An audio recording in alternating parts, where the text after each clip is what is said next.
When I decided to put solar panels on my roof, it felt like the best decision I could make. Not only would they save me money in the long run, but they'd also help the environment by cutting down on pollution. It seemed like a smart move, something that would benefit both my family and the planet. But little did I know, this simple choice would turn into a full-blown battle with one of the most controlling people I've ever met. Karen Peterson, the chairwoman of our homeowners association, HOA. The installation process went smoothly. The crew worked quickly, and within a couple of days, my roof was fitted with sleek, shiny panels that blended perfectly with the design of my house. From the street, you could barely even notice them. To me, they looked modern and efficient, a symbol of progress.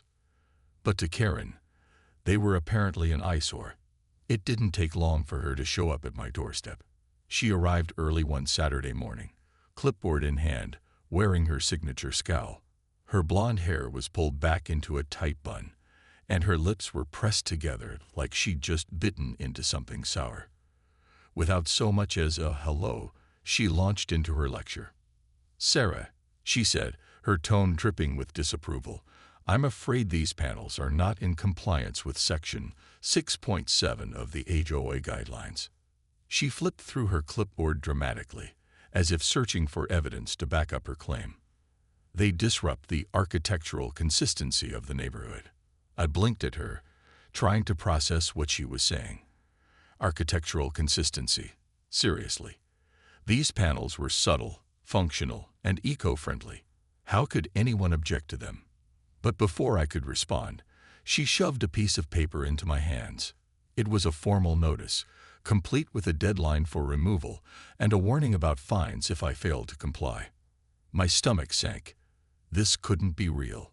Was she actually telling me to rip out my brand new solar panels because they didn't match some vague rulebook? I wanted to argue, to explain how ridiculous this whole situation was. But instead, I forced myself to stay calm. Arguing with Karen wouldn't solve anything. It might even make things worse. "Thank you for letting me know," I said politely, forcing a smile. "I'll look into it." She gave me a curt nod, clearly satisfied that she'd delivered her message. Then she turned on her heel and marched off, leaving me standing there with the crumpled notice in my hand. As I watched her walk away, I couldn't help but feel a mix of frustration and disbelief. Who did she think she was, dictating how I should live in my own home? That night, as I sat in the living room staring at the silent TV screen, courtesy of yet another power outage, I started thinking about how much we relied on the grid. Our neighborhood was notorious for its unreliable electricity, and every storm or technical glitch left us in the dark. And here I was, finally taking steps toward independence, only to have someone like Karen try to shut me down. But then, an idea began to form in my mind. What if I didn't have to depend on anyone else? What if I could take control of the situation in ways Karen never saw coming? After all, there was something she didn't know about me, something that gave me more power than she could possibly imagine. The tension between me and Karen only grew worse over the next few weeks.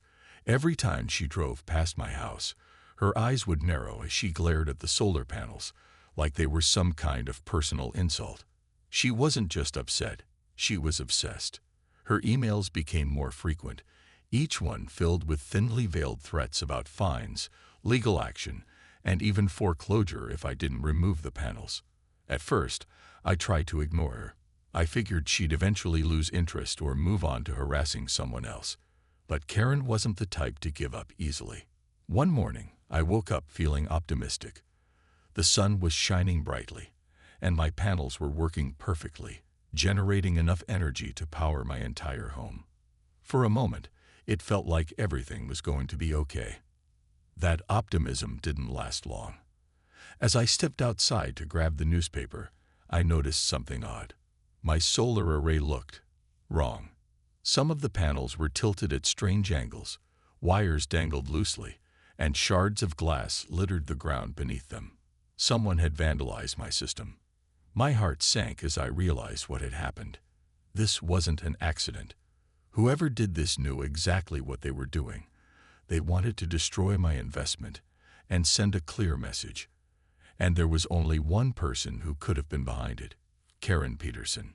Later that afternoon, I spotted her walking down the street with her usual air of superiority. She paused near my driveway, pretending to admire the flowers in Mrs. Patel's garden across the road. But when she saw me glaring at her, she couldn't resist smirking. "Guess you should have listened to the rules," she said, her voice dripping with satisfaction. Then, without waiting for a response, she turned and walked away, leaving me fuming. I spent the rest of the day trying to figure out what to do. Part of me wanted to call the police and report the vandalism, but I knew it would be nearly impossible to prove Karen was involved. Besides, even if I could, it wouldn't fix the damage. My solar panels were ruined, and replacing them would cost thousands of dollars. A financial hit I couldn't afford right now. That night, as I sat alone in my living room, staring at the darkened ceiling, I let my anger simmer. Karen thought she'd won, that she'd forced me to back down by destroying my property. But what she didn't realize was that she'd made a huge mistake. By crossing this line, she'd awakened a side of me I didn't know existed, a side that wasn't afraid to fight fire with fire. As I sat there, thinking about how to respond, a memory surfaced. Years ago, Daniel and I had invested in a small renewable energy company. It started as a passion project, a way to support green technology while making a little extra money. Over time, the business grew, and we ended up buying out the aging power grid that serviced our neighborhood. In short, we owned the infrastructure that supplied electricity to every single home on Brookside Lane, including Karen's pristine McMansion. At first, owning the power grid hadn't meant much to me. It was Daniel's domain. He handled the operations side of things while I focused on marketing and strategy. But now, as I thought about Karen's smug face and the destruction of my solar panels, I realized I had a secret weapon. If Karen wanted to play dirty, fine. Let's see how she liked having the tables turned. By the time Daniel came home from work, I already had a plan forming in my mind. I waited until after dinner, when we were sitting together in the study, before bringing it up. "Honey," I said casually, pulling out my laptop and opening the control panel app for the power grid. "Do you think we could adjust the power supply to certain addresses?" Daniel raised an eyebrow, clearly surprised by the question. "You mean shut off specific houses?" he asked, his tone cautious. "Just one," I replied, leaning closer to him with a mischievous grin. "For now." He hesitated, looking conflicted. On one hand, he understood why I was upset. On the other hand, messing with someone's electricity felt extreme, even for Karen. Finally, he sighed. "All right," he said reluctantly, "but don't say I didn't warn you when this blows up in your face." I nodded, knowing he was right. What I was about to do was risky, maybe even reckless. But Karen had pushed me too far, and I refused to let her win. Little did she know, her act of sabotage was about to come back to haunt her in ways she couldn't possibly imagine. The next morning, I woke up with a strange sense of excitement mixed with nervousness. For the first time in weeks, I felt like I had some control over the situation. Karen thought she'd won by destroying my solar panels, but she had no idea what was coming her way. As I sipped my coffee and scrolled through emails on my phone, I couldn't help but smile at the thought of turning the tables on her. That evening, after Daniel got home from work, we sat down together to finalize our plan. He pulled up the app that controlled the power grid for Brookside Lane. The interface was simple, just a map of the neighborhood with small icons representing each house. Clicking on an icon brought up details about its power supply, voltage levels, usage stats, and manual override options. It was all so easy, almost too easy. With just a few taps, we could cut off electricity to any address we chose. "Are you sure about this?" Daniel asked again, his voice tinged with doubt. "If anyone finds out it was us—" "They won't," I interrupted firmly. "Karen has no idea we own the grid. She's been so focused on bullying me that she hasn't even thought to check who supplies her precious electricity." Daniel nodded slowly, still looking uneasy but willing to go along with it. Together, we selected Karen's house on the map and set a timer for the outage to occur late at night, when she'd least expect it. We didn't want to cause any real harm, just enough inconvenience to make her realize she wasn't untouchable. The following night, as I lay in bed waiting for the clock to strike midnight, my heart raced with anticipation. When the timer went off, I imagined the scene unfolding across the street. Karen probably had friends over, or was relaxing in front of the TV, completely unaware of what was about to happen. Then suddenly, the lights would flicker and die, plunging her house into darkness. Sure enough, within minutes, social media lit up with posts from neighbors describing the chaos. Someone shared a video of Karen frantically waving a flashlight around, while her guests stumbled around her living room, tripping over furniture and spilling drinks. The caption read, "Looks like karma finally caught up with Karen." Another neighbor joked, "Maybe her architectural consistency rules don't apply to blackouts." I couldn't stop laughing as I scrolled through the updates. For once, Karen wasn't the one in charge. She was the victim of her own arrogance. And the best part, no one suspected me. Not yet, anyway. But Karen did. The next day, during our awkward encounter at the mailbox, she stared at me with narrowed eyes, her lips pressed into a thin line. "This isn't over," she hissed under her breath, trying to sound threatening. But I could see the uncertainty behind her words. She had no proof, no evidence to back up her suspicions. All she had was paranoia. And that gave me the upper hand.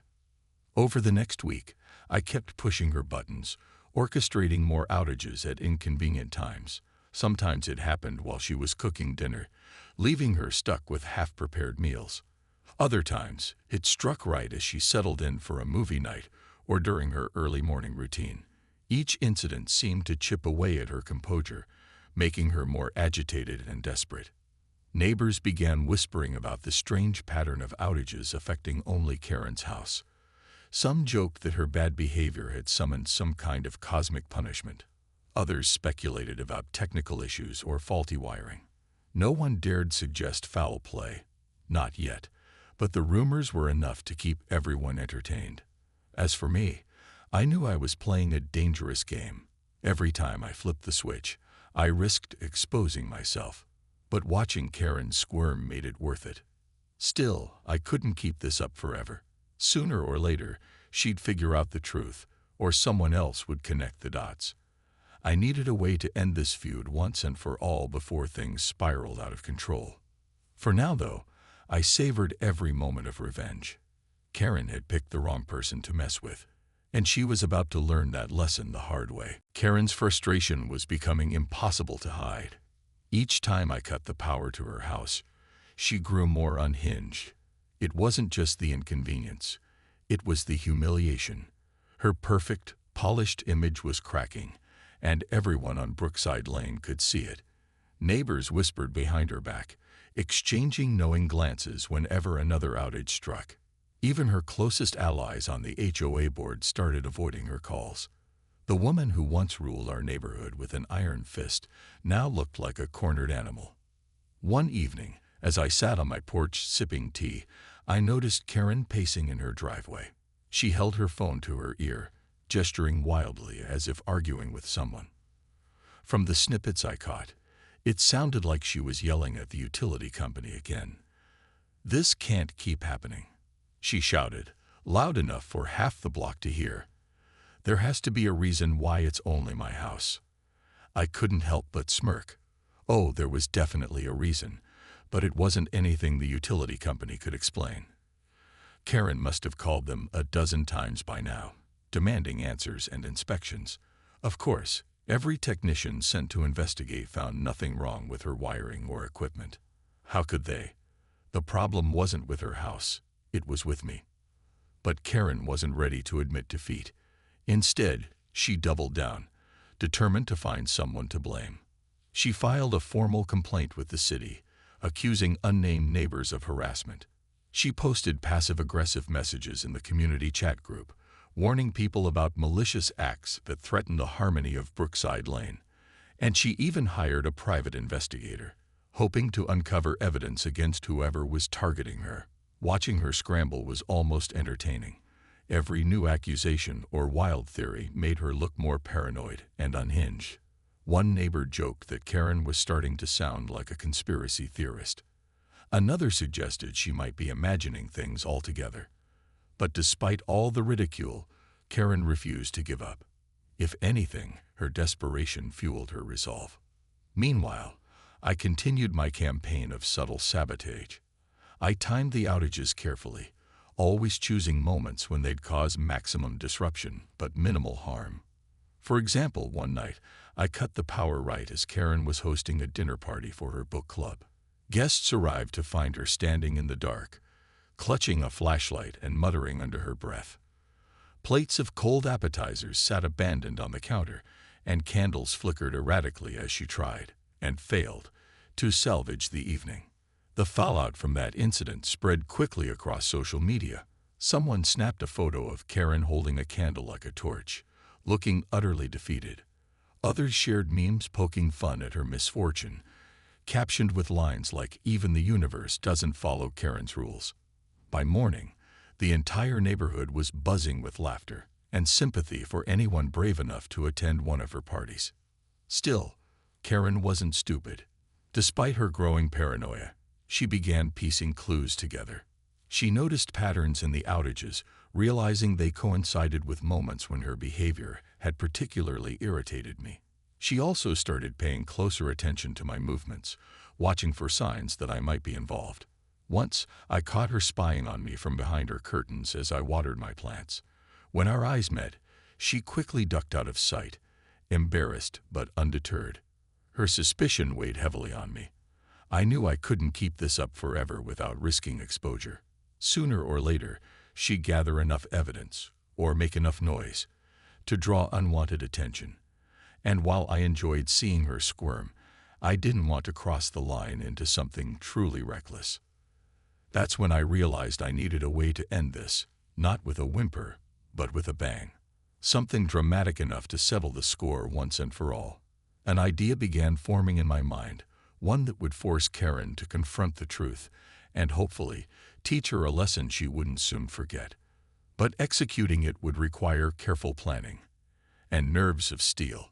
For now, though, I bided my time, waiting for the perfect moment to strike. Because when it came to dealing with Karen Peterson, subtlety was no longer an option. It was time to bring the fight directly to her doorstep and leave her powerless to stop it. Karen's frustration was becoming impossible to hide. Each time I cut the power to her house, she grew more unhinged. It wasn't just the inconvenience, it was the humiliation. Her perfect, polished image was cracking, and everyone on Brookside Lane could see it. Neighbors whispered behind her back, exchanging knowing glances whenever another outage struck. Even her closest allies on the HOA board started avoiding her calls. The woman who once ruled our neighborhood with an iron fist now looked like a cornered animal. One evening, as I sat on my porch sipping tea, I noticed Karen pacing in her driveway. She held her phone to her ear, gesturing wildly as if arguing with someone. From the snippets I caught, it sounded like she was yelling at the utility company again. "This can't keep happening," she shouted, loud enough for half the block to hear. "There has to be a reason why it's only my house." I couldn't help but smirk. Oh, there was definitely a reason, but it wasn't anything the utility company could explain. Karen must have called them a dozen times by now, demanding answers and inspections. Of course, every technician sent to investigate found nothing wrong with her wiring or equipment. How could they? The problem wasn't with her house, it was with me. But Karen wasn't ready to admit defeat. Instead, she doubled down, determined to find someone to blame. She filed a formal complaint with the city, accusing unnamed neighbors of harassment. She posted passive-aggressive messages in the community chat group, warning people about malicious acts that threatened the harmony of Brookside Lane. And she even hired a private investigator, hoping to uncover evidence against whoever was targeting her. Watching her scramble was almost entertaining. Every new accusation or wild theory made her look more paranoid and unhinged. One neighbor joked that Karen was starting to sound like a conspiracy theorist. Another suggested she might be imagining things altogether. But despite all the ridicule, Karen refused to give up. If anything, her desperation fueled her resolve. Meanwhile, I continued my campaign of subtle sabotage. I timed the outages carefully, always choosing moments when they'd cause maximum disruption but minimal harm. For example, one night, I cut the power right as Karen was hosting a dinner party for her book club. Guests arrived to find her standing in the dark, clutching a flashlight and muttering under her breath. Plates of cold appetizers sat abandoned on the counter, and candles flickered erratically as she tried, and failed, to salvage the evening. The fallout from that incident spread quickly across social media. Someone snapped a photo of Karen holding a candle like a torch, looking utterly defeated. Others shared memes poking fun at her misfortune, captioned with lines like, "Even the universe doesn't follow Karen's rules." By morning, the entire neighborhood was buzzing with laughter and sympathy for anyone brave enough to attend one of her parties. Still, Karen wasn't stupid. Despite her growing paranoia, she began piecing clues together. She noticed patterns in the outages, realizing they coincided with moments when her behavior had particularly irritated me. She also started paying closer attention to my movements, watching for signs that I might be involved. Once, I caught her spying on me from behind her curtains as I watered my plants. When our eyes met, she quickly ducked out of sight, embarrassed but undeterred. Her suspicion weighed heavily on me. I knew I couldn't keep this up forever without risking exposure. Sooner or later, she'd gather enough evidence, or make enough noise, to draw unwanted attention. And while I enjoyed seeing her squirm, I didn't want to cross the line into something truly reckless. That's when I realized I needed a way to end this, not with a whimper, but with a bang. Something dramatic enough to settle the score once and for all. An idea began forming in my mind, one that would force Karen to confront the truth and, hopefully, teach her a lesson she wouldn't soon forget. But executing it would require careful planning and nerves of steel. For now, though, I bided my time, waiting for the perfect moment to strike. Because when it came to dealing with Karen Peterson, subtlety was no longer an option.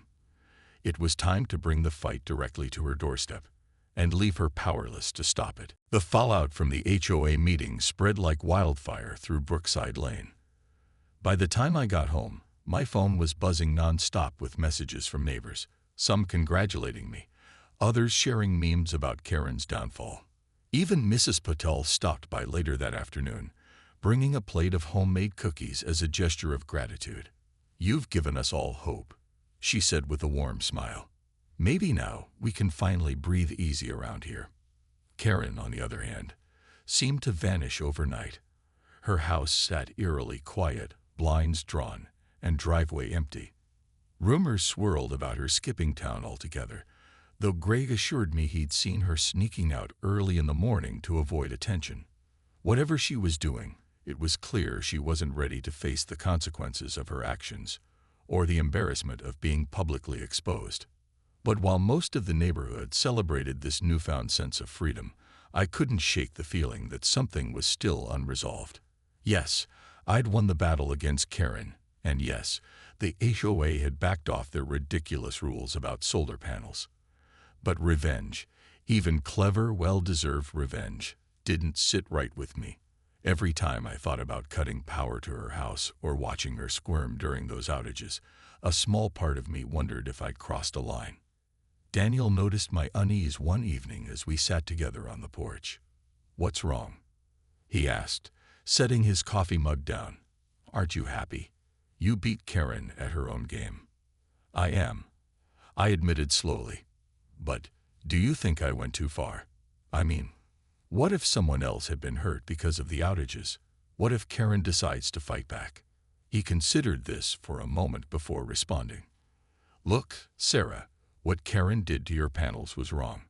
She picked the fight, not you. And sure, maybe turning off her lights wasn't the classiest move, but it worked.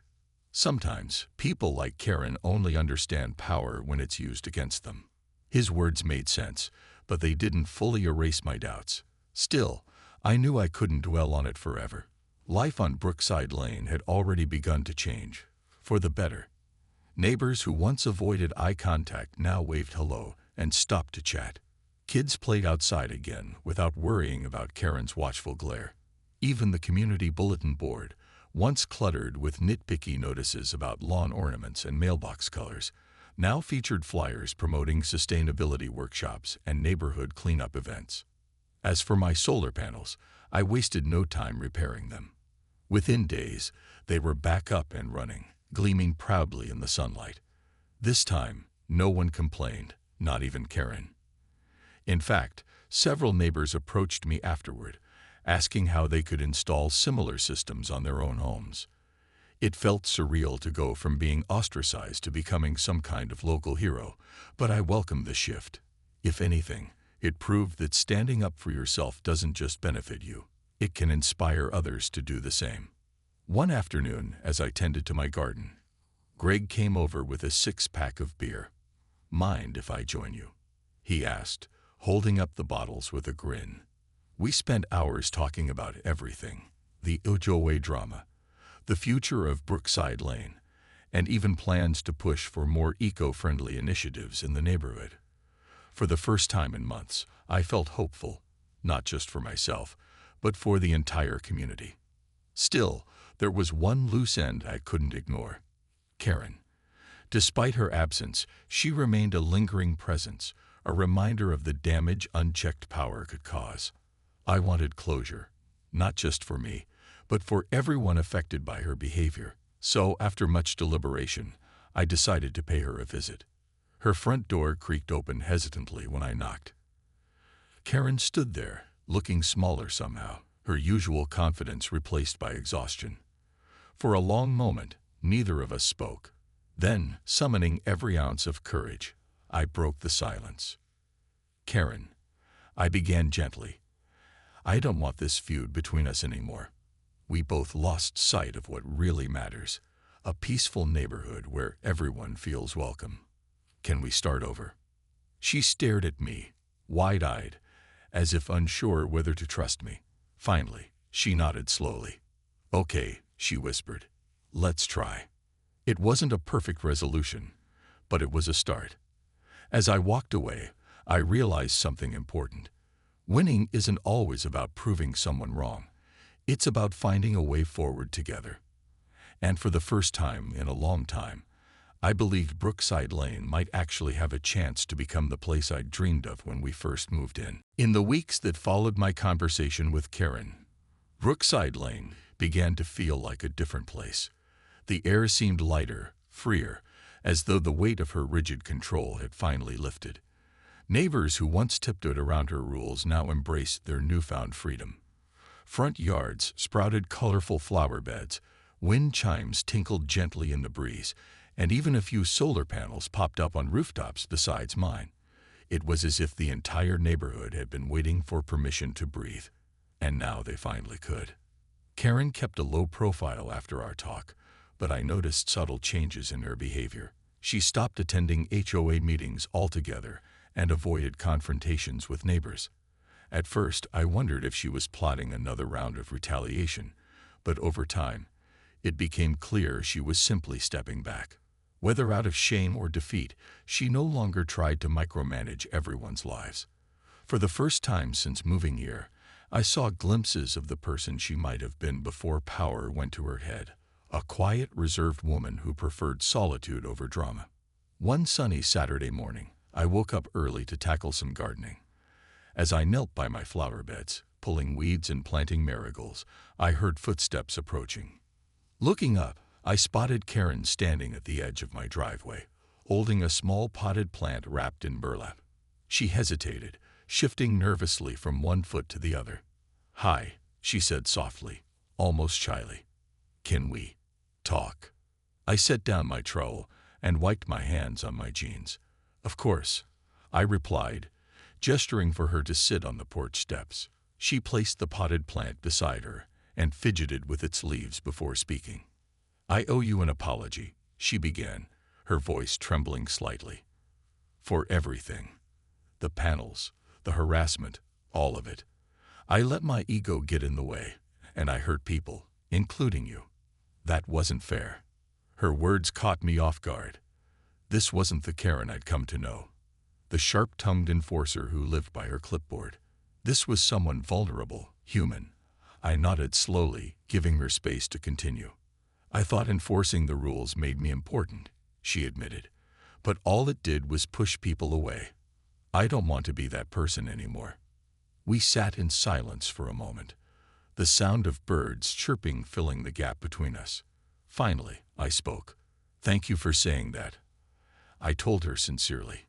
"It takes courage to admit when you're wrong. And honestly, I think everyone will appreciate seeing this side of you." She smiled faintly, looking relieved. Then, pointing to the potted plant, she added, "This is for you. A peace offering. It's lavender. I read somewhere it symbolizes healing." I laughed softly, touched by the gesture. "That's thoughtful, Karen. Thank you." From that day forward, things continued to improve. Karen didn't transform overnight. Old habits die hard, but she made an effort to mend fences. She attended the occasional block party, bringing homemade cookies instead of complaints. Slowly but surely, the tension dissolved, replaced by something resembling genuine community spirit. As for me, I learned valuable lessons through the ordeal. Standing up for myself hadn't just been about winning. It had been about finding balance. I realized that fighting fire with fire only works if you're willing to put out the flames eventually. Otherwise, you risk burning everything and everyone around you. Today, Brookside Lane feels like the home I always hoped it would be. My solar panels hum quietly above me, powering not just my house, but also my sense of accomplishment. Life isn't perfect, but it's real. And that's worth far more than any rulebook or power struggle. Sometimes, late at night, I'll step outside and look up at those panels, remembering how far we've come. They're a reminder of resilience, innovation, and the strength it takes to stand your ground, even when the odds seem stacked against you. And every time I hear laughter echoing through the cul-de-sac or see kids riding bikes under the streetlights, I'm reminded that sometimes the smallest acts of defiance can spark the biggest changes.